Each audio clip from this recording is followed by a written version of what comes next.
board members who are here today please stand to be recognized?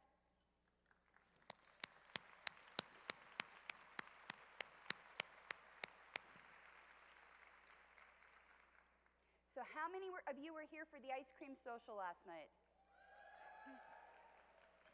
WE15 kicked off last night with an incredible night of music at Sing It to Begin It. We started the conference with a singing contest, and it was the perfect way for the Nashville Host Committee, chaired by Sierra Garbett, to welcome us to Music City. A large number of volunteers from the local area and throughout SWE have and will continue to work during the conference to make WE15 an event to remember. I ask the members of the Nashville Host Committee and all of our volunteers here today to please stand and let us offer you our thanks for your hard work and commitment.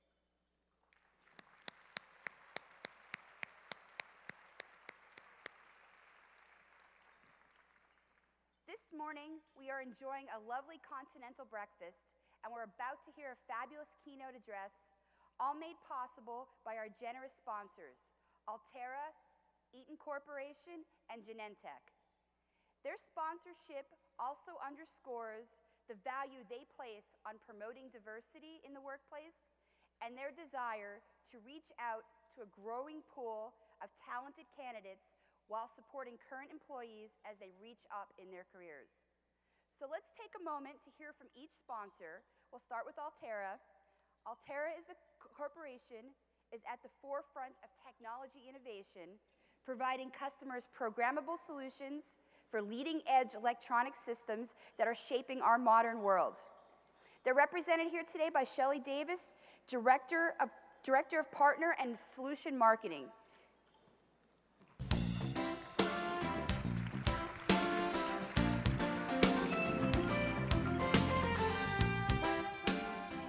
Thank you so much, and welcome to the kickoff breakfast. I am a part of Altera Corporation. We are centered in Silicon Valley, and quite soon we're actually going to be a division of Intel Corporation. So I'll be sitting on that side of the room next time you hear from me. So as she said, we specialize in programmable semiconductors. These are chips that provide customization and flexibility for systems from industrial systems, automotive, communication systems. In fact, there's about a 97% chance that if you make a cell phone call, at some point it's going to route through an Altera chip. I'm Shelley Davis. I am the Director of Partner and Solution Marketing for Altera Corporation, and I've been in this business for over 30 years. Could possibly make me the oldest living woman in the semiconductor industry. And I have had the pleasure of working on some really amazing technology over the years. Things like the first CAT scan machines and the helmet cameras that are worn by today's fighter pilots. Altera is a very proud sponsor and very vigorous sponsor of SWE. For the past 3 years, and I've got to say this carefully because it's a mouthful, we have been a corporate partner council member at the national level. As part of Region A, we've been very active in our region, and last May we were awarded the Corporate Sustaining Partner Award for Silicon Valley. Within Altera, we have tremendous support for SWE from our executive suite all the way through all of our departments, and so many people participate. You may be aware, maybe not, that the semiconductor industry is about 85% male. But you know, every single person in our industry wants that to change. And Altera is doing more than hoping that that will. So we partnered with SWE to support our leadership training, improve our recruitment and retention programs, and generally advance women engineers in the area of technology. Our SWE partnership focuses on learning opportunities like WOW, that's engineering, and Get Set, that are meant to bring high school and college students together to explore hands-on development. We had community discussions and career discussions at both Stanford and Cornell this year, and we're planning on expanding that to other schools. So all of our philanthropy and a lot of our foundation are geared toward just making sure that women are exposed to technology at an early age. And I personally am so grateful to be here. I hope that I get to meet every single one of you this week. And I'd like to reflect on just how fortunate we are for a moment and how far we've come. You know, we all know there's work to be done with the special issues that face women in this world. There's still places in the world where a 60-year-old man can legally marry an 8-year-old girl. But we've come so very far, and we've made such strides. But social and cultural change happens slowly, as those who need the progress build empathy with those who enjoy the norm. So I'm going to end with a quick story that kind of ties this all together for me. I went to high school in the 70s when Title IX had just passed, and Title IX was a law that forced schools to offer women's sports. So we got the old, smelly, cast-off jerseys and the really creepy coaches. And I learned very quickly that playing basketball got me the label of butch. But I could play the cute sports, and I'd be okay. So I played tennis and I ran track. And ironically, it was the boys' basketball team that were probably the nastiest to us about the whole thing. I might have been a pretty decent baller. Who knows? So fast forward to my daughter, who was wedged between two brothers, and they all play basketball. In stark contrast to my experiences, my daughter and her teammates absolutely revel in their strength, and they show off their ab muscles with pride. The boys at school look up to them, and all the little sisters want to be them. No one calls them butch, and they wear their bruises like badges of honor. They all went to college on sports scholarships, and I was literally brought to tears when I flew across the country to go watch my daughter's first game. Unlike me and my teammates, wearing our discarded jersey, walking into that empty gym to play girls' rule ball, these women strode into that gym with a fierceness and a presence, and they were truly confident that they were indeed badass. And in a wonderful twist of karma, the entire men's team sat in the stands and cheered wildly for their colleagues. It just made me so proud. Now, these women are going on to be doctors, business leaders, and yes, scientists, technologists, and engineers. Just as Title IX has had a transformative impact on women in sports, it took 30 years. The work we are doing here today will advance women in technology. I invite you to come to the Altera booth. We have a recruiting session here. And I also invite you to come and watch my session with my colleague Sue Poniatowski. Sadly, it's on Saturday at 1:30, but if you're around, we would love to have you there. And thank you again for being here.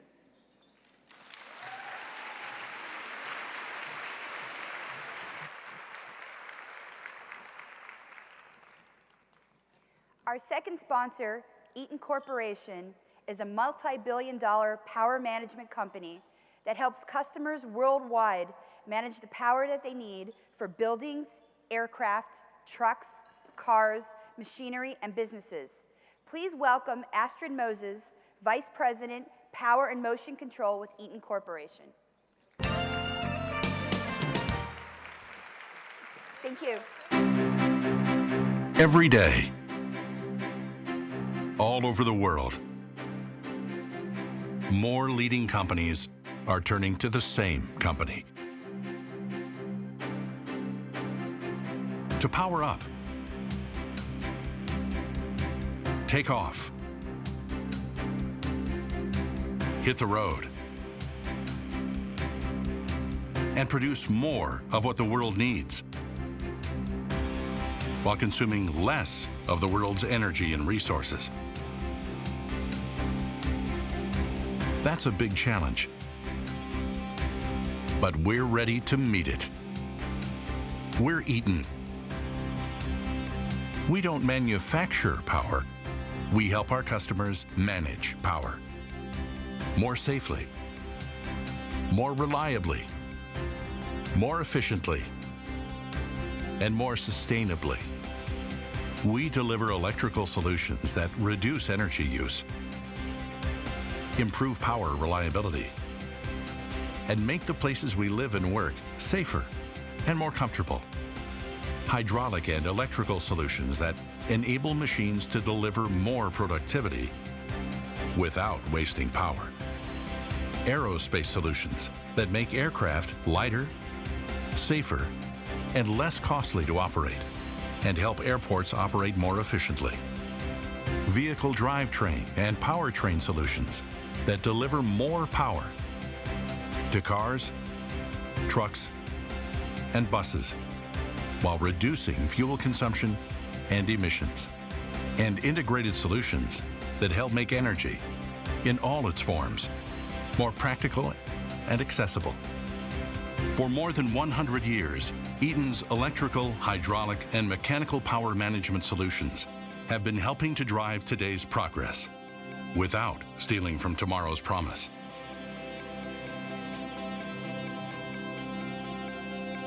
We think that's powerful thinking for a more prosperous world.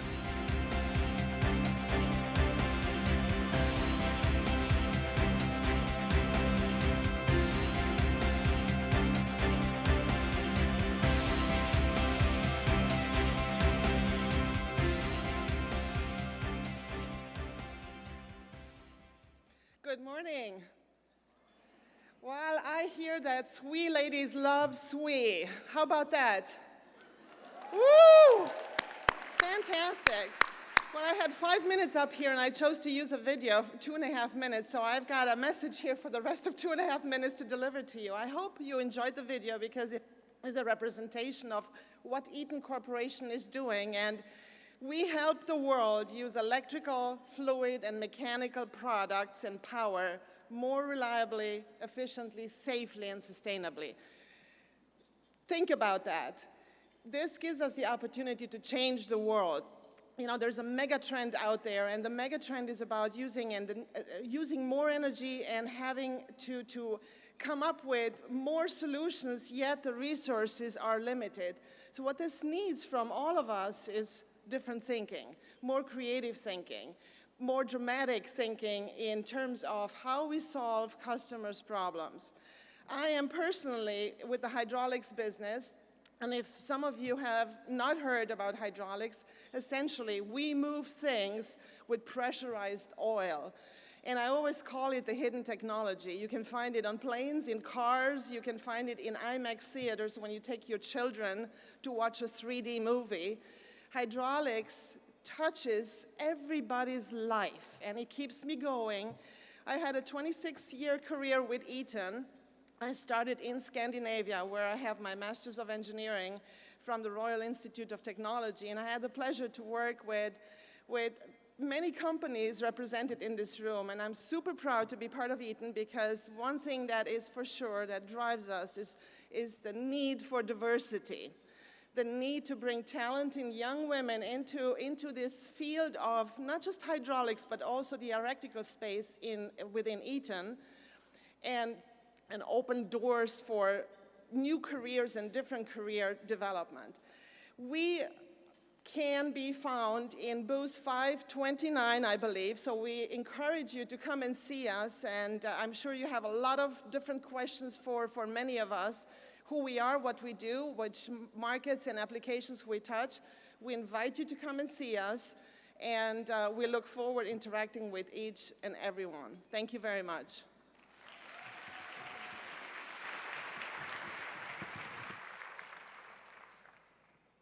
Our final sponsor, Genentech, is a leading biotechnical company that discovers, develops, manufactures, and commercializes medicines to treat patients with serious or life-threatening medical conditions. And they are among the world's leading biotech companies. Please welcome from Genentech, Ann Lee, Senior Vice President and Head of Global Technical Development.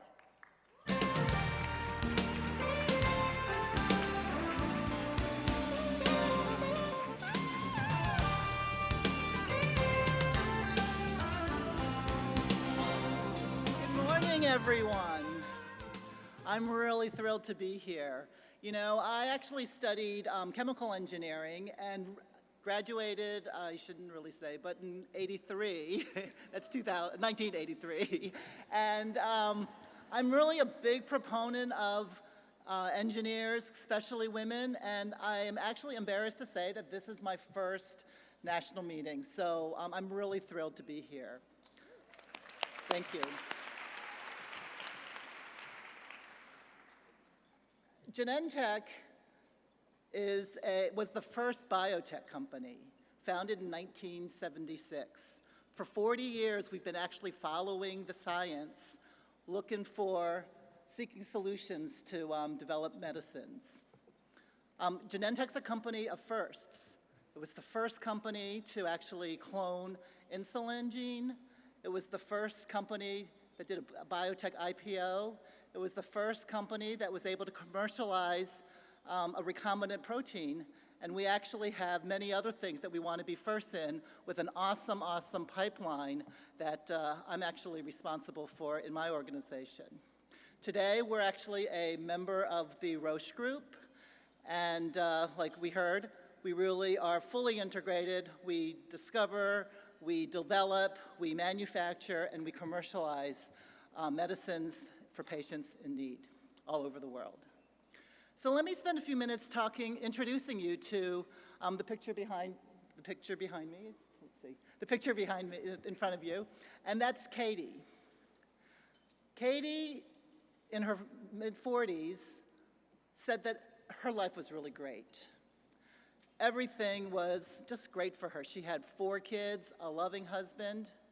She loved life, really embraced it. And she said that, in fact, she knew she could feel a lump in her breast, but she just didn't realize that that could be cancer until she went to her doctors on Monday, went in for a biopsy on Tuesday, was told that it was malignant on Tuesday, and was on the operating table on Friday. She had malignant breast cancer. But like any patient with breast cancer, they really hope that after 5 years of good scans, clean scans, things are going to look really good for her. And actually, she continued on with her life, really, really positive. Everything was looking positive. 4.5 years came by, and unfortunately, at her 4.5 year checkup, she learned that her cancer tumors were actually higher, and that she had metastatic breast cancer. Now, that's really a devastating disease for somebody who already had surgery, already 4.5 years into, clean scans. And at that point, she basically felt that her perspective on life really changed. At that moment, she really knew that she was going to have this cancer with her for a long time. Now, the prognosis for patients with metastatic breast cancer can really vary. Some of them, unfortunately, relapse, but others, actually, there are some really good treatments out there. And so I wanted to actually mention one of our treatments. This was a relatively new product licensed in 2013, and it's called Kadcyla. It was Genentech's first antibody drug conjugate for HER2-positive breast cancer. And in this particular case, we use an antibody, the trastuzumab antibody. That's actually the same antibody as Herceptin. We then use the very toxic cytotoxin, DM1, and we go through some chemistry to actually conjugate the two together. By conjugating the two together, you can then think of using the ADC, the antibody drug conjugate, as a targeted therapy so that the antibody brings it directly to the tumor cells. The payload, which is the toxin, can then be internalized into the cells through endocytosis. It gets degraded. The toxin is freed up inside the tumor cells, binds to the microtubules, and then can kill the actual tumor cell. Without using the antibody, the cytotoxin is just too toxic, and it would kill healthy cells as well. And so this therapy really has made a difference to patients like Katie, as well as many others. What we now know from Katie is that she basically is doing well. She said that, once she actually had this diagnosis, it really changed that perspective. She woke up every day thinking about cancer. She went to sleep every night thinking about cancer. She knew that she had cancer. But then over time, with her treatment, she grew stronger. And then one day, she realized that, wow, she's waking up and she's not thinking about cancer as soon as she wakes up. She goes through the day without thinking about cancer, and she is able to go to sleep without thinking about cancer. And so for Katie, her life is basically now normal. And that's actually one of our key goals, which is to really bring normalcy to patients like Katie and others. So I really do hope that you can come to, I'm giving a talk later on today. I'm going to talk to you about bringing, how we actually can bring a molecule to a medicine. And we've got panel discussions and other Genentech employees speaking throughout the day. So I'm looking forward to getting to know everybody. Thank you very much.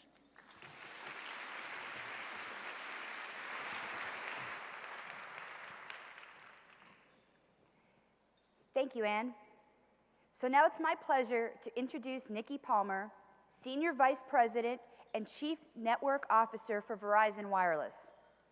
More often than not, when we reach out to our fellow SWE members and friends, it's probably with some type of mobile device today. And for many of us here, that means we're using Verizon's wireless, industry-leading voice and data networks, including its award-winning 4G LTE network, which Nicki is responsible for planning, engineering, building, and operating. This morning, Nicki will share with us how she mastered the art and science of building the largest, most reliable network for her customers and for herself. As Nicki discusses her professional role with us, she will also talk a little bit about her more personal roles, including being a mother of 3, a wife of 21 years, a daughter, a sister, a friend, a mentor, and a breast cancer survivor. Nicki is going to talk, and then she and I will have a great conversation, and we'll finish up by answering a few questions from the audience. But first, let's watch this brief video.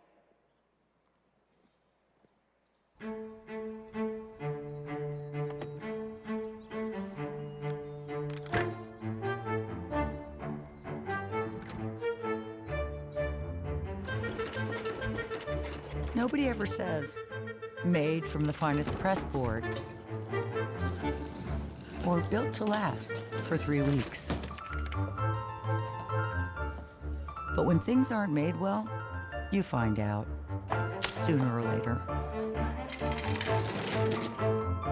If something is important, it shouldn't break, jam, crack, tear, snap, fall apart, act up, or only work in one corner of your house.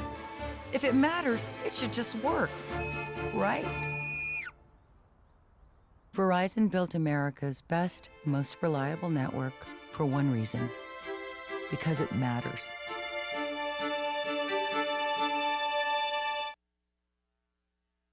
Right.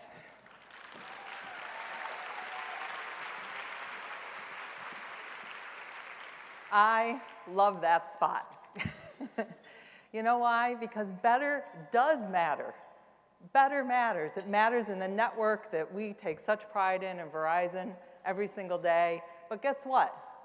Better matters to you, because making things better is the fundamental job of an engineer, right? And you know, the other reason that I love that video, and we're going to try to do a show of hands here, is because I thought up to that point I was the only one that's ever had a heel break on me. And anybody, we'll try to make this interactive. You do like the one-toe shuffle, you know? It's like, it's not pretty. All right, well, thank you, Society of Women Engineers, for inviting me to kick off this year's conference. I am truly humbled to be in the company of so many amazing young female innovators. And by the way, from up here, you guys look fantastic. Give yourself a hand. You know, statistics show that women are half of the US workforce, but represent only 25% of technical and computing jobs. As I look around the room today and see you all, I am encouraged to see so many women who've aimed to change that number by pursuing a career in STEM. And I can promise you that if you stick with it, you will not be disappointed. A career in engineering will take you on a journey to places that surpass every expectation that you might have today. You'll find yourself in pursuit of solutions to the world's biggest problems, whether in healthcare, the environment, or education. Engineers are needed everywhere. And as I always tell young girls when I talk to them, whether you want to be a farmer or a fashion designer, technology will make you a better one, right? You just cannot escape it. And being bored, my friends, is not on the menu. The pace of innovation in just my 25-year career is absolutely astonishing. From wireless phones, maybe some of you don't remember, the size of suitcases, literally, and where, you know, the only function that they could do was two things: send and end, and that's it. So, you know, text messaging, email, video, you know, surfing the internet, that was much, much later. So that's where we were when my career started, and now look where we're at. The Internet of Things, devices that can talk to other devices, wearables. The progress is just amazing. We have come such a long, long way. And where we go next is limited only by our imaginations. Of course, with rapid innovation comes increased responsibility. Every day brings a new puzzle to solve, an ethical question to debate, or an unanticipated consequence to technology advancement that we have to handle. But one thing is clear: the work done by engineers is central to making the world run. So, still not convinced you're on the right path? Let me sweeten the pot just a little bit more for you. According to the U.S. Department of Labor, STEM careers are some of the best paying and have the greatest potential for future job growth. In fact, STEM professionals earn on average 60% more than people in non-STEM careers. So does that sound good? What you do with your life is in your hands, and if you can gain a strong command of science, technology, engineering, and math, and pair those skills with curiosity, tenacity, and teamwork, I promise you, you will leave an indelible mark on this world. And of course, as engineers, we know that talk is cheap, right? So let me tell you a little bit about my journey and what at least one engineer has done. So first off, I'll step back.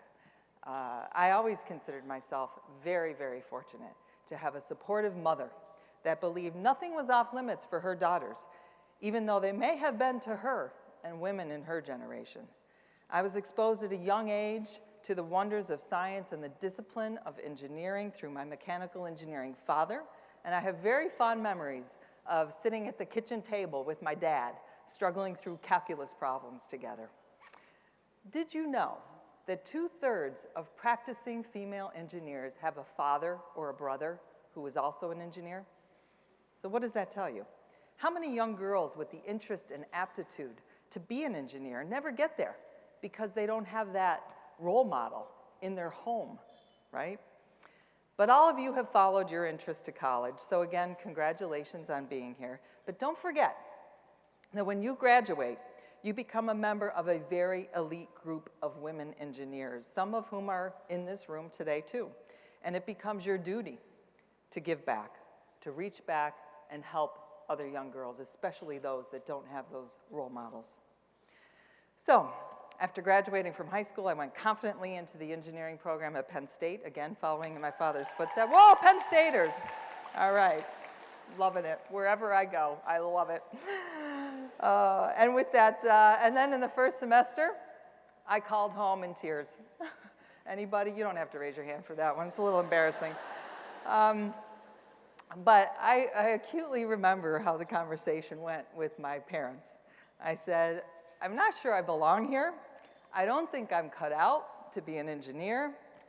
And my Chem 101 class is just really, really hard. It was not a pretty picture.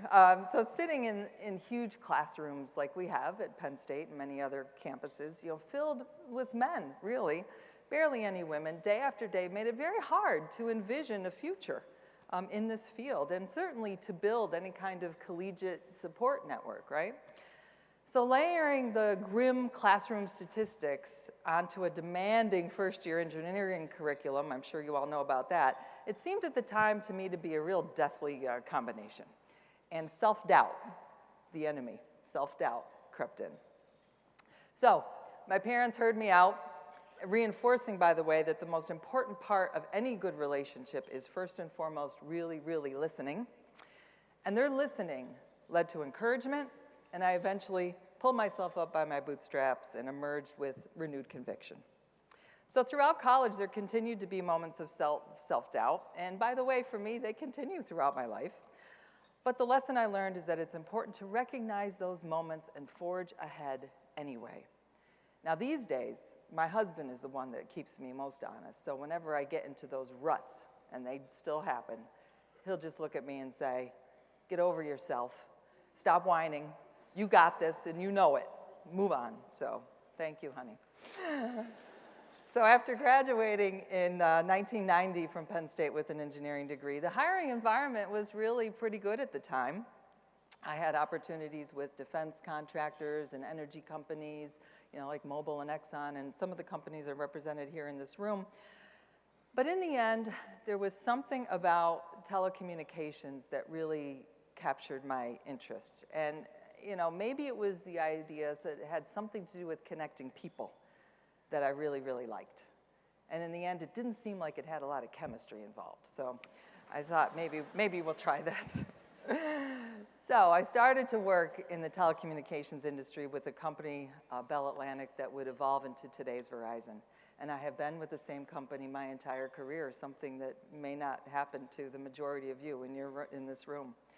But at that time, I never could have envisioned how much change would envelope this industry and what an exciting and wild journey it would be. Standing still in the face of rapid innovation just simply is not an option. So as you can imagine, I haven't had a very linear path to where I am today. But my career has not been exquisitely orchestrated by any stretch.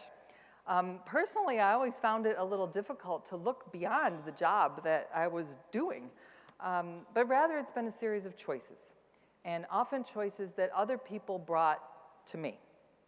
And I didn't always recognize them for what they were, or even that they were available.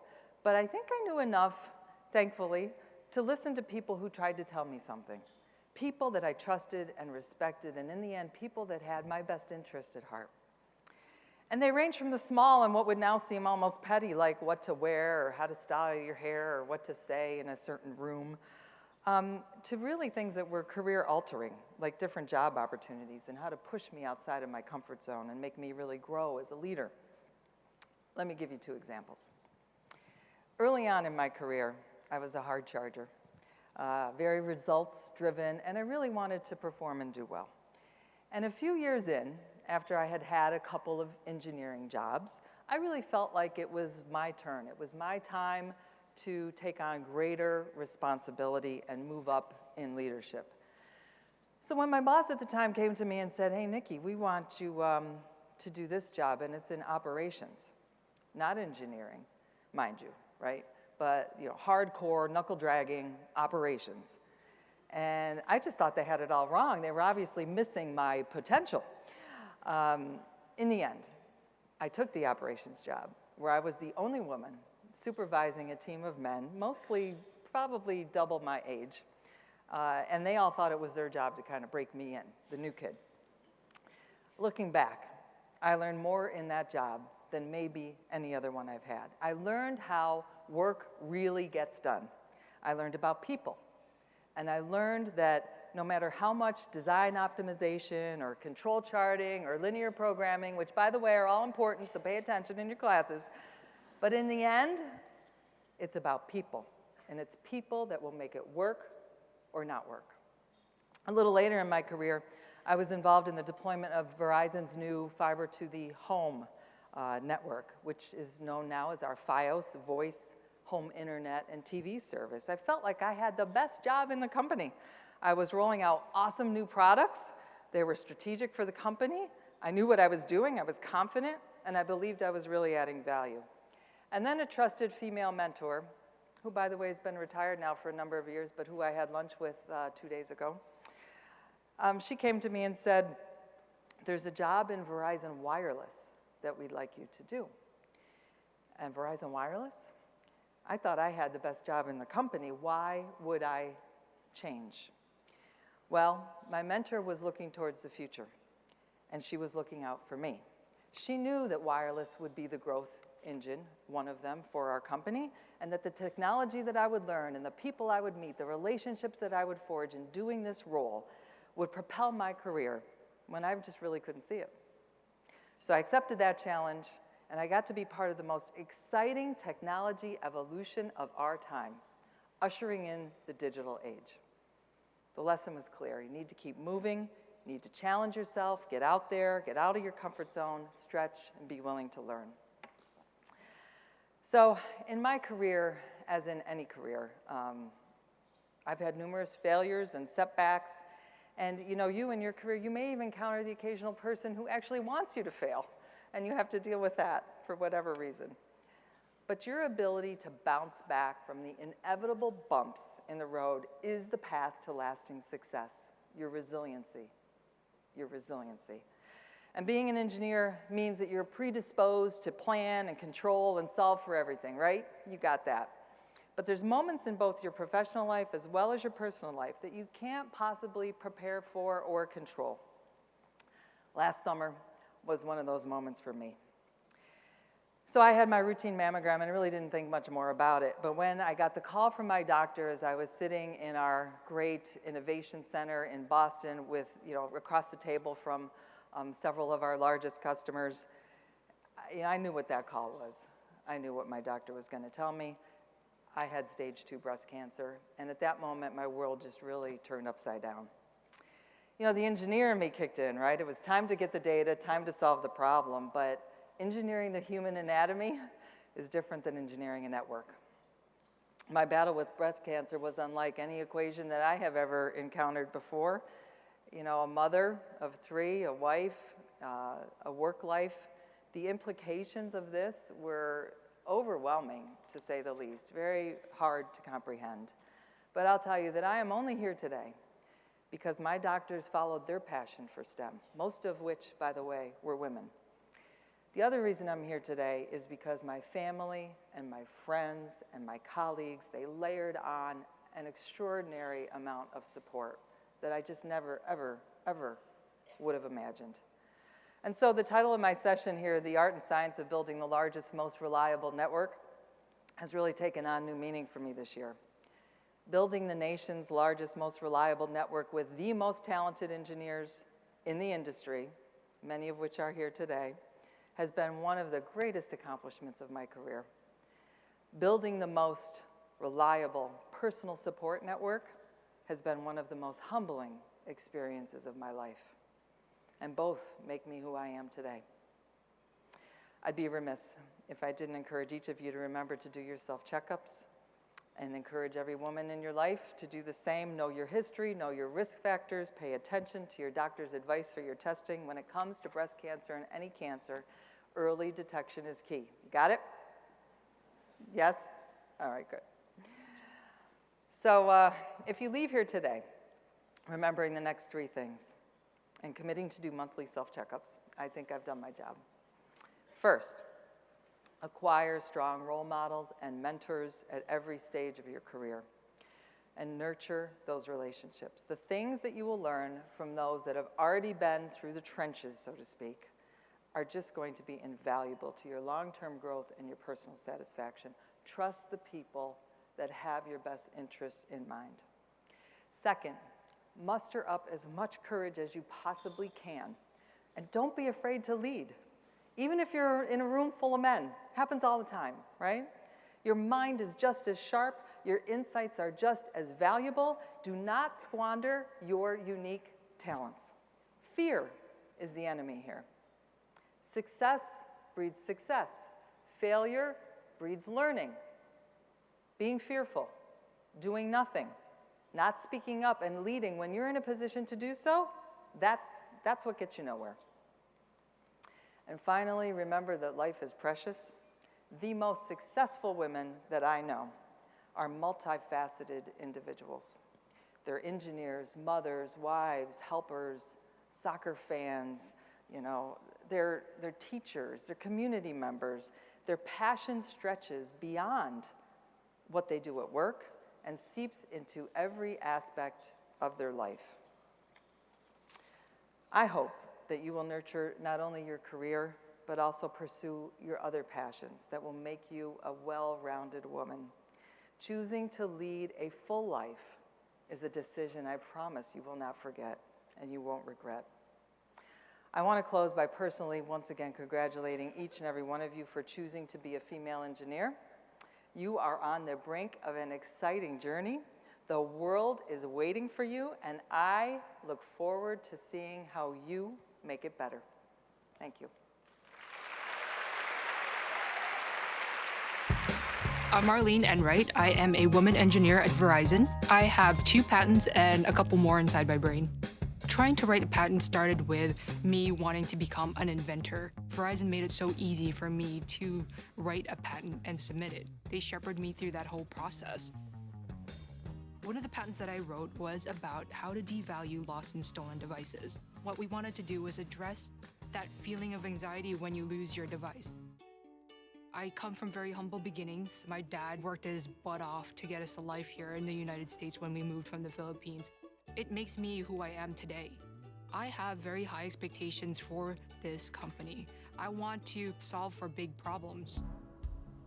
When people say the world is moving too fast, I say not fast enough. I love the idea of what the world could be in the future. Technology shouldn't take away things that you love. It should give you a new perspective on how to view the world and experience the world. I constantly surround myself with things that make me think of creative solutions. If I'm not being creative, I'm not being true to myself. It's like a part of me that I can't shut off. Find what you're passionate about, what motivates you, and bring that into work. You don't have to be an engineer to write a patent. You just need one great idea and to write it down on paper. I don't know the ideal invention that's going to change the world, but I'm gonna have fun trying to figure it out. I love Marlene. That was an Just have awesome to say. video. Isn't she great? Yes. And by the way, she has a new 5-month-old baby. Oh, wow. Isn't that fantastic? That's wonderful. Yeah, she's great. She's great. So thank you so much for joining us here today. We're very excited to have you, and I'm very excited that you could sit down and talk with us. But before I have a lot of great questions for you, but before we get started, I want to encourage our audience. We want your questions for Nicki too. So there's some mics scattered around the audience. I'll let you know when to step up and ask our question. Or you can use technology and tweet it out to us. Use the hashtag AskSWE, and we'll get your questions up here and ask them to Nicki. So that was a great video, like you said. And so can you tell our audience a little bit more about engineering careers at Verizon and how you see this generation, how you see the next generation impacting the future of the company? Oh, sure. My goodness. So, let's just take Marlene, for example. She's, been with the company a few years. I hope she won't mind me saying, she's in her young 30s. Mm-hmm. And, she's a great example of so many women engineers that we have in the company. People that have, like I said, this curiosity, tenacity and teamwork that make it work. Those are the 3 keys for us. So she works on, ensuring that our phones, our devices work well with the network. And when we want to add features to those, add solutions that make customers' lives easier, there's a team of people that make sure that it works. Better matters, and that is, fundamentally what we care about at Verizon, is making sure that we are the most reliable in every aspect of the interaction with the services that we provide. So Marlene's job does that. So she's working with the equipment providers, she's working with the phone manufacturers, and she's working with the network team to make sure all that works. So that's just one example. And by the way, she's writing patents at the same time. Oh, wow. So she's got all that going on. She's a busy lady. She's a busy lady. Other than that, there are so many exciting careers at Verizon. I mean, in the wireless network, we love to hire talented female electrical engineers in particular, but all types of engineers. I mean, and these are the people that are looking at our network, finding problems. Like that's what we need to do, right, as engineers, find where the issue is. The good stuff is great, but where's the problem? Where's the hole? Where's the drop? Where are you getting a spinning wheel? And fix it. And so that's part of what the team does. So they look for problems, they use analytics, they use sophisticated tools, to find and just fix problems and make it better. And usher in new technology too. As I mentioned, this is a rapidly changing industry, and how we, continue to stay abreast of new advancements is very, very critical. So that's the job of the team too. Great. So you've been with Verizon for over 25 years? Yeah. What gets you out of bed in the morning? What keeps you excited about your job? What do you love? Oh boy. So, as I mentioned, and I my perspective now, changes. And truly every day that I get out of bed and I feel physically good and have, good mental clarity, I feel like strong, and I think it's a great day. And I think that recognition is so basic, but, feeling that gratitude allows me to approach life a little differently. It makes me want to be the best at what I do, and not just at work, but at home, as a mother, as a wife, as a teammate, as a leader. I want that recognition that your life is precious and you don't know what's going to happen.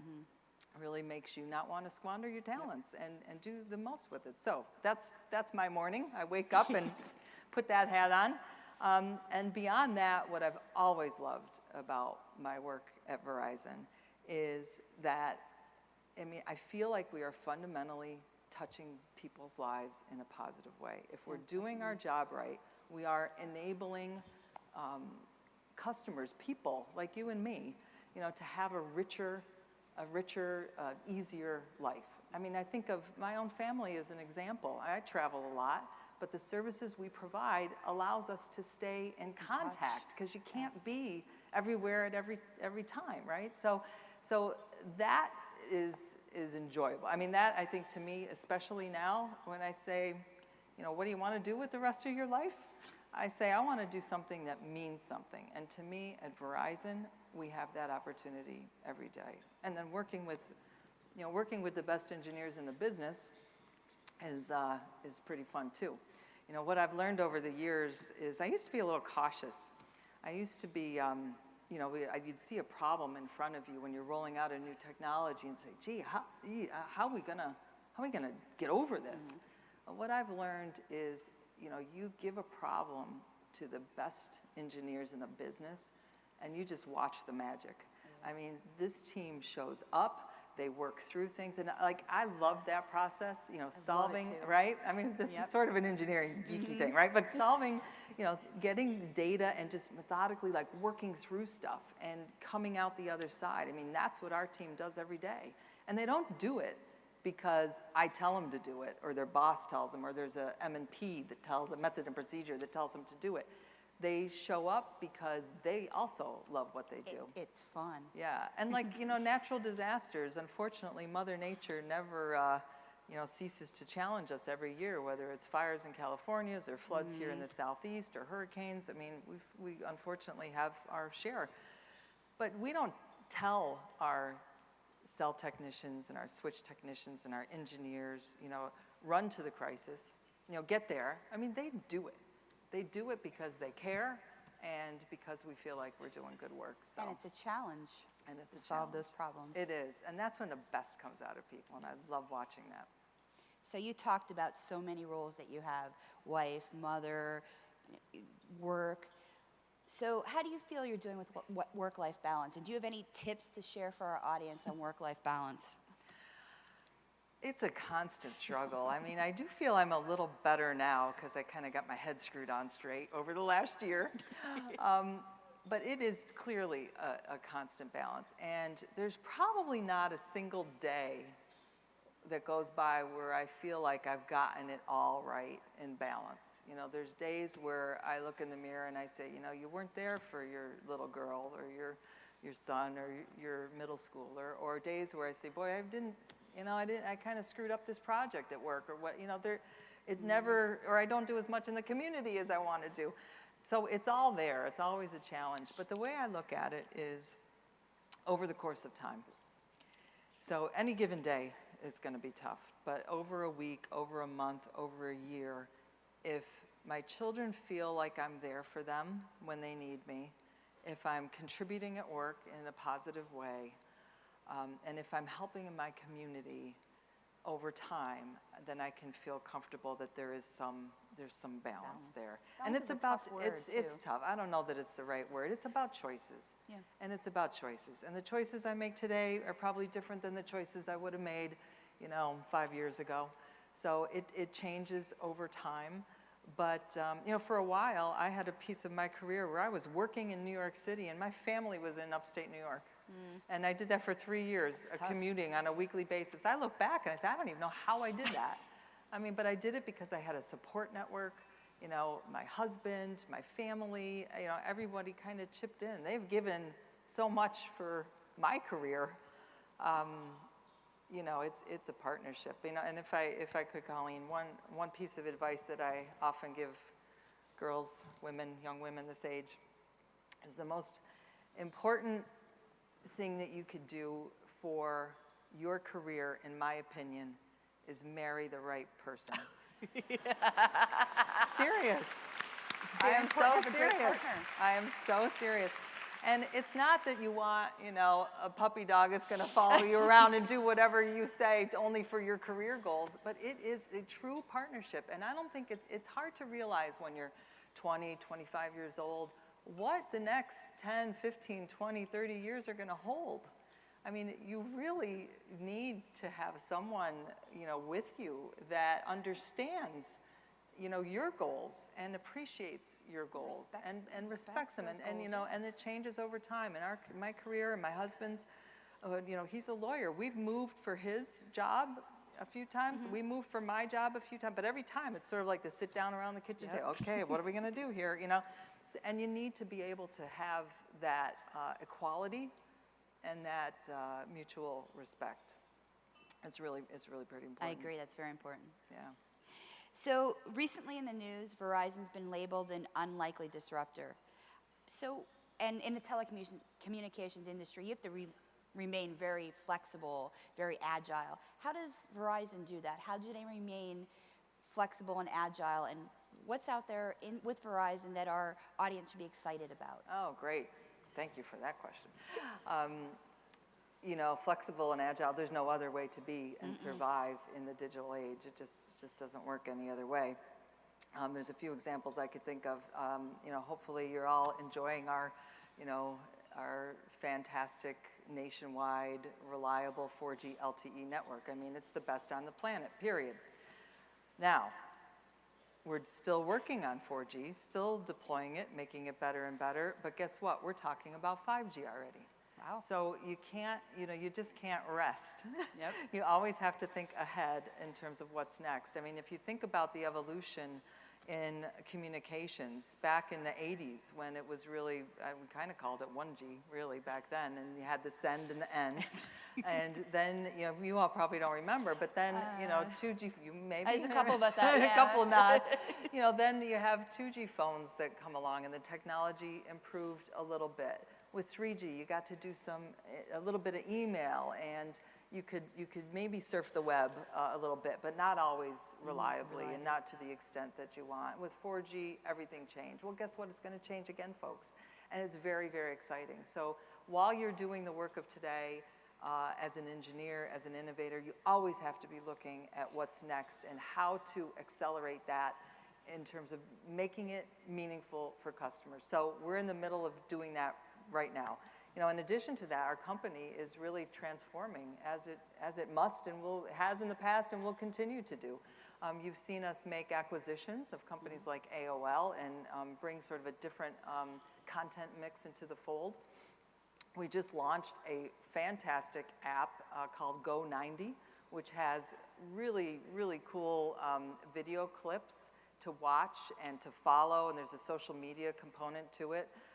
Awesomeness TV and a lot of other really cool content sort of aimed at this audience, the millennials. It's a very cool app. So, download it, try it out. That's the type of thing where we're going to be, continuing to evolve. We will always have the best networks, and it's time to also look at what's riding on those networks and how do we enrich the experience for our customers going forward. Oh, I'm very excited to see what comes next. Yes. So I want to open the questions up to the audience. I believe there's some microphones here in the center. If you want to step up to the microphone, if you have a question for Nicki, or if you have some you want to tweet out to us. Oh, I think we got some from Twitter already. Send them Great, in. keep them coming. Hashtag AskSWE, it's up there. Oh, great. So I've got 3 questions I see already we're for using you. our technology Yeah. here with the paper waiting for the pigeon to fly in with the. Old school sometimes, old school, old Sometimes school. it works. That's right. So one of the questions I got is, what are some of the hardest choices you've had to make? And have you ever had to recover from making the wrong choice? Oh, yeah. I mean, we have a way of justifying our bad choices over time, don't we? We do. You know, I think the hardest choices that I've had to make are really when it comes to, you know, a big new job and a move that involves the family. I mean, you know, sometimes I think we all think it's easier for single people because, oh, well, you don't have a family, but, you know, you have a life too, right? Anytime you're being asked to move for a job or make a big career-changing decision, those are really tough. So I think those are ones that, you know, my husband and we've kind of agonized over the course of years, and there's been a few of them. You know, when the choices are not completely clear, you know, we really have to work through those. Yeah, I've made bad decisions. Listen. That's how we learn. It is how we learn. I tell my children that all the time, that failure is good. Like you really want to fail, because if you're not failing, you're not trying hard enough. You're not. You're right. You're not, because you're not going to succeed every time. So yeah, I mean, even this week, I screwed up a few things. I won't divulge all of that. but yeah, I mean, I think there's times where you know, I'm not at my best. I don't, you know, show up fully, and you know, I'm always trying to look at how do you do that? How do you do that better? So certainly, no perfection here. Yep. In your role in operations, how did you manage learning the ropes and doing the job? Oh, that's a great question. I mean, I love operations because, again, as an engineer, it's how the work gets done. Does anybody, you know, how things work, you know, that show on TV? Do you guys, like, love that show? Yes. That is We're the engineers. best. It's like our show, right? Love that show. And to me, you know, that's the only way to get close to how things really happen, is to pair up with the operation. So, you know, what I tend to do, and what is very common practice in Verizon, not just for our line employees and supervisors, but for our executives as well, is to go out where the work is done. You know, ride along with the technician who's trying to put up a temporary facility for a special event and see what's really happening. You know, when there is a natural disaster, you know, be there, show up, see what's going on.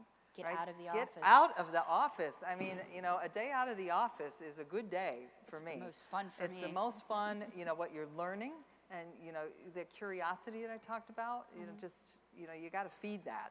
And getting out, you're always going to learn something. And it's easy to think things are happening one way until you go out and sort of see that maybe they're really not happening the way that you thought. And so that gives you, you know, more incentive and more things to work on. So I think it's actually getting out there. It's listening to people that are doing the work, and it's going and sitting side by side with them and seeing how it's really done. Because our job as leaders, I feel, is to make the frontline job easy. Yes. Because they're the ones that are working with our customers.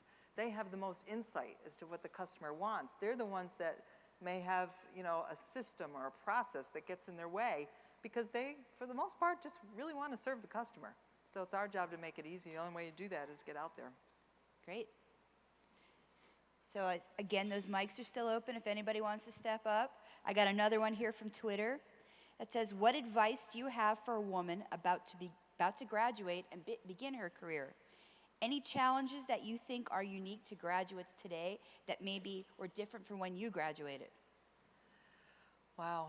Well, you know, I talk to women in the room like this, and I am just continually impressed. I look at the women that we hire and all the graduates that come out of, you know, a 4-year degree or a master's degree in engineering. And I mean, it's an impressive group. So, you know, is it challenging? Sure. I think the competition today is really, really tough. But I'm encouraged because I know that the problems in the world, you know, need engineers to be solved. So there's opportunity out there. I'm confident of it if people pursue their passions. And that would really be my advice is, you know, is give it your all. Go after it 100%. Do not be timid. You know, do not shy away from challenges. You know, jump in. If something looks ugly, go in and fix it. If something looks, you know, like, you know, nobody wants that job, go give it a shot. And you know what? I'm a believer that if you pay attention to the job that you're doing and you're doing it, you know, really well, you're achieving results, people are going to notice. People are really going to notice that. And that's all that, you know, everyone is looking for is, you know, people that can move the ball a little bit forward, right? I think that's some really great advice. Yeah. So I see we have some stepping up to the mic. So first one here up to the mic. You have a question for Nicki?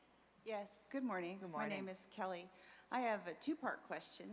One is, what advice would you give to women engineers who are over 50? And the second part is, which phone are you using? Oh, God. You're going to get me in trouble. I was going to ask the phone question. All right. So women over 50, I'm getting pretty darn close myself. You know, the women that I know, and again, I count myself pretty close to being in that bucket, that, you know, are engineers that are in their 50s or even 60s.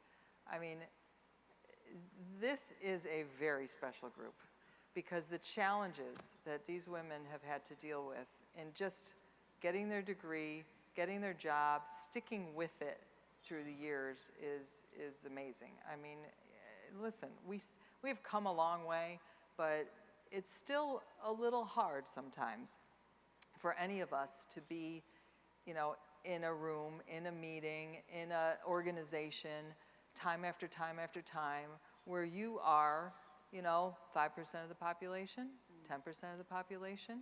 You know, people look to you as, well, you're the woman engineer, so you know, you represent all women, obviously, right? Well, no, right? The woman, right? So, you know, so first of all, I would say if you're in that boat, and for the women out there that are, you know, first off, congratulations. What I would say to you is the best thing that you could do now is continue with that passion. You know, renew your passion for the core job that we do and reach back, right? Help others. Because I was having a conversation last night over dinner with some of our newly minted engineers that we've hired, and they were saying, you know, I wasn't even sure what to wear on the first day. You know, we were going out in a job site, and I was wearing jeans or sneakers, or what should I wear? I mean, just silly, you know, not silly at the time, but things like, you know, what to wear, how to approach things. You know, that you can be so valuable to younger engineers. That really need that kind of guidance and support. And sometimes it just feels different, it sounds different coming from another woman, quite frankly. So keep up with the passion, continue learning, refresh the curiosity, and help out to those that could really use your advice, because you've got a lot to give, I'm positive. Now, what phone am I using? Well, if you were to grab my purse over there, I will honestly tell you there's about 4 phones in it. Yeah, of course. And I'm not just saying that. There really is. I mean, part of the really great, you know, the great part of my job is that I do get to see the new phones as they're coming out, and frankly, to test them. I mean, my team hates it because, you know, I'm on the road a lot. I go to different cities, and, you know, if I ever drop a call, if I ever, you know, I dial them right up, and you know what, and that's my responsibility. It's my responsibility to them. And I think they like it for the most part. You know, they like getting the feedback. I think some of you, don't you? Yeah. I mean, we want to know where those problems are. So anyway, I do carry a lot of phones. The phones today are fantastic. I mean, they're not even phones. I mean, some of you probably, I know my kids, you know, barely even use it to talk on anymore, right? I mean, they're not talking on these phones. I mean, it's their little computer that they carry around with them all the time. And you know, millennials today, they want things the way they want it, when they want it, where they want. I mean, it's centered on, you know, making things easy, and that's okay. I mean, that's the requirement, and that's a good engineering requirement, right? Because we know how good we have to make our network each and every day. So I'm going to skirt yours a little bit. There are lots of good phones out there. As long as they're on the Verizon network, they're going to be fine. That was shameless. Good morning. My name is morning. Ana Maria Mandrella Vaca. I'm a silicon architecture engineer at Intel. My question has to do with overcoming disappointment or obstacles in early or mid-career. For example, if you're in a project that has a very aggressive schedule or your task lead is a micromanager, how do you sort of just get your ambition and drive back? What's a toolkit that you can use so you don't just quit? Wow. Okay, great question. Sounds like we may need a little session afterwards so we can kind of talk through some things. That's okay. I do a lot of them. You know, listen, we've all been sort of in that boat, and the word I would repeat to you is resiliency. And I really think that, you know, your ability or anyone's ability when you're encountering those situations at work that just seem impossible to get through, you know, to just keep going at it, to just keep banging at it, and, you know, be resilient, persevere, because in the end, that kind of drive is what really will get things done. And listen, throughout your career, you're going to have good managers and you're going to have bad managers. It happens to everybody. And your ability to deal with both. And frankly, you know, maybe you've heard that you can learn as much from a bad manager as you can from a good manager, right? It's harder, though. Here's what you need to keep in mind. Here's what you need to keep in mind. You need to say, what that person just did to me, when I'm in their position, I will never do that to my people. And that really is what you learn. And you learn what not to do. So my advice to you is persevere. And then at some point, when you know, if and when you get to the point where you say, hey, it's not just one person, this is systemic, I don't like this isn't a fit for me, then you have choices to make. There's always a choice, right? There's always choices you can make.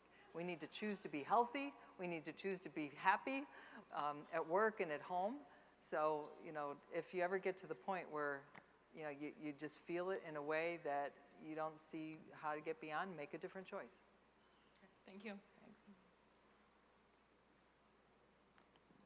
Thank you for your inspiring insight. I am one of those over 50 women who has decided to go back to school. Oh, I'm a fantastic. student, graduate student at University of Pennsylvania. Woo! And I have a specific question with regard to what do you see the role of industry in partnering with academia to promote a pipeline of women in STEM innovators? Oh, man, thank you for the question, and congratulations on going back to school. That's also my alma mater. I got my MBA at UPenn, so congratulations. You know, the role of industry partnering with education is a very critical one, and one we take extremely seriously at Verizon. In fact, there are a number of ways that we do this. I'll name one that I'm very familiar with and personally involved with, and it's called the National Academy Foundation. The National Academy Foundation goes into inner city schools in underprivileged areas, and with the partnership of many corporations for funding and for not just money, but for help with curriculum and board memberships and internships. They go into these high schools and set up a high school that will prepare kids to actually graduate and go on to be ready for college or ready for a career. And it's very innovative, but it requires both. I mean, the pace of change today, it is hard being in the middle of a technology organization to keep your workforce on the edge of the latest technology. It requires constant attention. The pace of academia, unfortunately, is not quite that fast.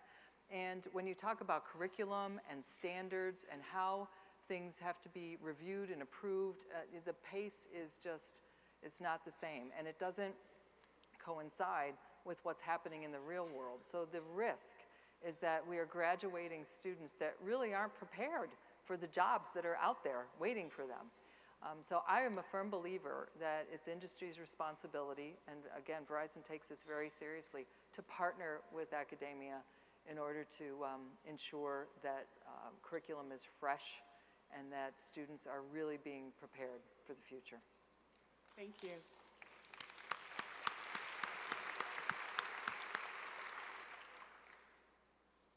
My name is Sarah, and I'm a mechanical engineer. I've actually a late career. I just entered the field in my mid-30s. Wow, great. So it's been Yeah. exciting to come in as a later age.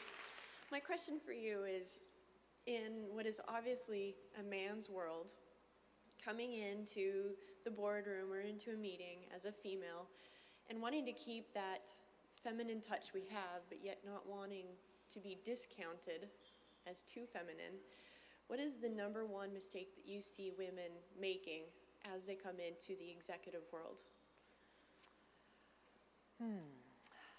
You know, there's a lot of derailers out there, and you know, I've probably taken all those paths at one time or another. But I think early on in my career anyway, and I still see this with some women, women try to assimilate. I know I did when I was early on in my career. It was not about being a woman at all. In fact, we tried to keep that, you know, part just irrelevant. And it was about doing what the guys do. So, you know, if my peers all took a smoke break at 9 a.m. in the morning, I would go with them on the smoke break, even though I didn't smoke, just because I wanted to see, you know, what was going on. I mean, times have changed, right? There's not many smoke breaks anymore, thankfully, but that's an example of just trying to, you know, assimilate, and I think that that we all do that. Now, it's always this balance. So how do you, you know, sort of blend in with the culture but retain your sense of self and bring a bit of your uniqueness to that culture? And your uniqueness as a woman, I believe, is very significant. I mean, look at who's buying today, the buying power of women. Women are the consumers, the majority of consumers. And, you know, sometimes it cracks me up if, you know, if you see, you know, a group of men sitting around the table trying to figure out how to market to women. Well, why don't you ask a woman, right? I mean, it's just crazy. We're the ones who do the buying. We do the buying. I'm telling you. So anyway, so I think, you know, it is a balance. But I do see women trying too hard sometimes to assimilate and losing a little bit of their self in the process. But then, you know, you do see, I don't know, I don't see this much anymore, honestly, like a woman I mean, any woman who's an engineer has already had a number of years trying to figure this out. And honestly, you know, you're going to continue to try to figure it out. There's really no right answer, in my opinion. It's always this balance. But if you feel like your integrity is being compromised, or you feel like you're not being authentic to who you are, that should be like red flag going off, because you never ever want to do that. Besides that, you know, there's always a little bit of, you know, I'm gonna do this because they do this. Hey, I learned to play golf just so I could be, you know, I'm still not good, but I'll go out there. You know, so, you know, there's all those things that you kind of have to balance. I hope that was a little bit helpful. Some great questions. Yeah, no, this is excellent. Hi, Nicki. You mentioned not letting fear hold you back. Could you give an example of when you felt that fear was holding you back and how you overcame that? Yeah, you know, I think for me it's a few things. I mean, anytime I take a new job, I get that self-doubt, and I feel like, gee, everybody else knows way more than I do about this function or role, and how am I going to contribute? And, you know, it's sort of like, you know, just kind of sets in.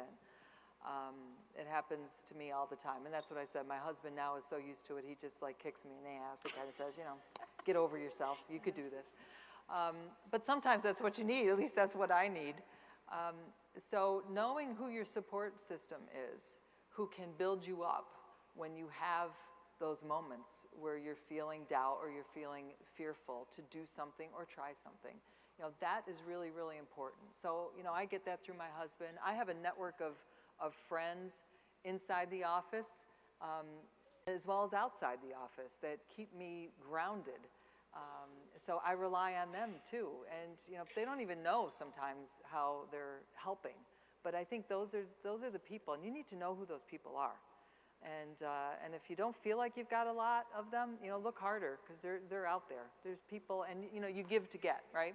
So you give help and you get it back. But to me, that's the only way. I mean, you have a little bit of fear, and then you need to just sort of, 10 minutes of courage and just sort of like get over it, right? I think even with what I experienced this past year with breast cancer, I mean, I came back to work and, wasn't quite sure how to handle it in the office in terms of what to talk about, what not to talk about. I mean, I do a lot of speaking. I'm in front of a lot of people all the time, and part of me said, oh, I just don't want to go there, and it's still fresh, and I'm not even sure I could make it through without breaking down when I think too hard about it, right? Yeah. But, in the end, that was sort of a violation of my integrity. I mean, I am who I am. I mean, I don't dwell on it. I try not to make it a big deal, but if someone asks me about it, I want to tell them about my experience, and maybe it can help someone else. So, while it may be tough, sometimes if you think about the purpose or if you're helping someone else, that courage can come. Good morning. My name is Gina Valeria. I'm a mechanical engineer. I have two questions. The first is, with technology today, how do you sort of balance the use of it in your house and in your workplace versus that sort of face-to-face interaction? I'm sure there's more than one of us whose face is glowing with their backlit screen right now. So how do you balance that? Well, I mean, honestly, at work, we try to use it as much as we can, and it's a tool that can help you be places where you're not, communicate broadly when you want to. I mean, we use video conferencing all the time, group chat, we have I mean, all the tools are used extensively in the workplace, and it takes some getting used to sometimes, and every time there's something new, there's a little bit of a learning curve, but I mean, to me, if it's adding, in your efficiency and your ability to do something, then we're all in. So that's good. But again, you do need to balance in the office, I think, some FaceTime. There's certain things that really are best communicated face to face. Matters that are serious, matters of strategy, matters where you really want to look someone in the eye and say, are we on board? We're doing this, right? That's the balance there. At home, I don't know. Maybe you guys can help me. I am still, the technology in my house is rampant. I have a 15-year-old son, a 13-year-old daughter, and a 6-year-old little girl. And they all have like 3 devices apiece, I think. Well, we're always encouraged to unplug and reset, to kind of keep that. Do you have any tips for doing that? Well, unfortunately, when I get home, I'm still pretty tied to my phone. But again, I'm in a role where if there's a problem in the network, you have to be. And that's part of the role, and I'm good with that. But I do try, when I'm on vacation, I try to be on vacation. And listen, I was out of the office, dealing with surgery and chemo and radiation, and the team, I had no doubt, and the network doesn't need me to run, it needs them, and so it was fine. At home, I think, we have some rules, which we are always trying to enforce, like no phone in the bedrooms. Phones stay in the kitchen overnight. Yes. No TV or phones in the week. It's hard, but they're so tied to their devices. At least I know that if they do something really bad, I take their phone away. And that's like the punishment, because you always, as a mother, you're always looking for what's the right punishment. Isn't that terrible? But the phone works as a punishment, Have you ever thought about changing the Wi-Fi password? You don't know my kids. Trust me, if it were that easy. No, I mean, I use the parental controls, which are, great on Verizon. It allows you to do like time of day settings and, see where the kids are. So there's a lot of great safety features that we use. But I mean, listen, the kids today are using, and you all are using these devices in new and different ways. And it's up to us to ensure that, that there's security, that it's being done responsibly, and it's hard. It's up to us also as engineers and professionals in this industry to educate parents too on, what tools do they have at their disposal. What is, Snapchat, what is Instagram, what is, all these things, Uvu, you name it. I mean, they're all out there. I'm on all of them. My kids know some of it they don't. I kind of lurk a little bit. But too much information, I think. But anyway, it's a struggle. Thank you. And then my second question is, at the end of this, would you come over to the Penn State table to take a picture? Oh, yeah. Fight on state. Right, yes, thank baby. you. Good morning. My name is Lauren Woodard. I'm currently a student studying mechanical engineering. And my question is to you, as a leader in the forefront of advancing and innovative technologies, what is your method of keeping up with everything that's going on related to new technology and engineering feats, whether it be through your work or certain resources on the internet or news feeds or scholarly articles? Yes, is the answer to that. I mean, it really is all the above. I mean, it's a big part of what I do in my day. So, I'm subscribed to a lot of news feeds, so I'm always seeing what's the latest that's happening. There's certain forums that we're involved with that, with other industry leaders from other companies that are looking at what's next. So that's a part of what we do. But it really is, I mean, you have to have curiosity. It would be easy to just sit at your desk and, do your email and go through the day-to-day formula, but that's not adequate. You have to stay ahead. So it really is about reading, learning, looking, as simple as the paper, but as more intricate as talking to your suppliers, right? So Verizon, we do business with a lot of companies, many of which are represented in this room. I mean, talking to like an Intel or a Cisco, Alcatel-Lucent, Apple, Samsung. I mean, they all have a different piece of insight as to what's happening in their part of the chain of delivering on the digital promise. So it's talking to them, it's reading, it's listening, and really, I rely a lot on my team. I mean, we have a fantastic group of engineers and technologists. I mean, if you have a question about a piece of spectrum in rural Tennessee, there's someone on our team that's going to know it inside and out. The same for any piece of what we do. So we're very lucky that we've got a lot of experts. And in my role, I rely on my team an awful lot to see what's happening in the industry. Thank you. Thanks. So I think we have time for one more. Okay. Hi, thank you. Good morning. My name is Mimi Tam. I'm in my mid-50s. I work at Verizon. I'm doing my PhD right now. And so I see that the support we're getting today is very different from decades ago. Sometimes I wonder if we would perhaps not play the lesser role, if we have the mentality of thinking by default we're just as good, if not better, than our counterparts, and play less of a little bit of how are we going to catch up, how are we going to be equal. If we don't put an emphasis on that, but think of it right off the bat as we are better, if not equal, if not better, will that be a more positive way to see things? Yeah, I hear you, and I agree with you. Sometimes it seems like if we make too much of a deal out of something, we make a problem. But here's what I would say to you. You see things every day in the office, and it's our responsibility to call them out.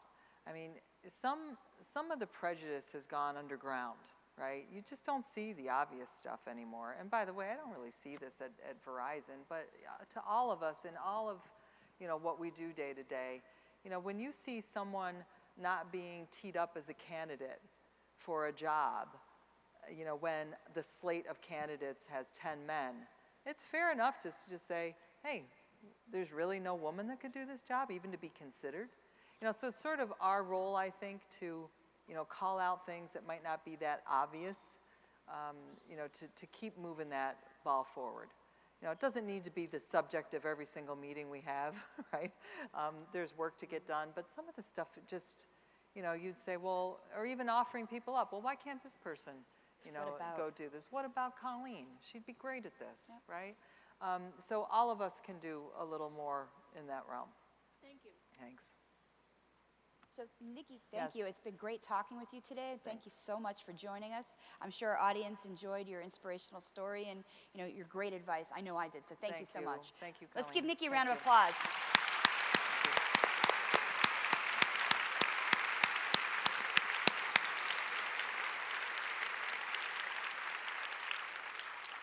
So that concludes our program for this morning. I'd like once again to thank all of our sponsors, Altera, Eaton, and Genentech.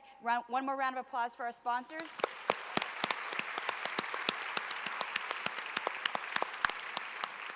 So I hope everyone enjoys today's sessions. I know I'm going to. I encourage you during the day, please use the hashtag WE15. Get it out there. Talk about what you're enjoying, what you're having fun at WE15, and we want to see hashtag WE15 trending here in Nashville. So get out there and get tweeting. I'll see everyone later this evening at the Career Fair opening at 5 p.m. and I'll be back here in the ballroom. And until then, have a great day, folks.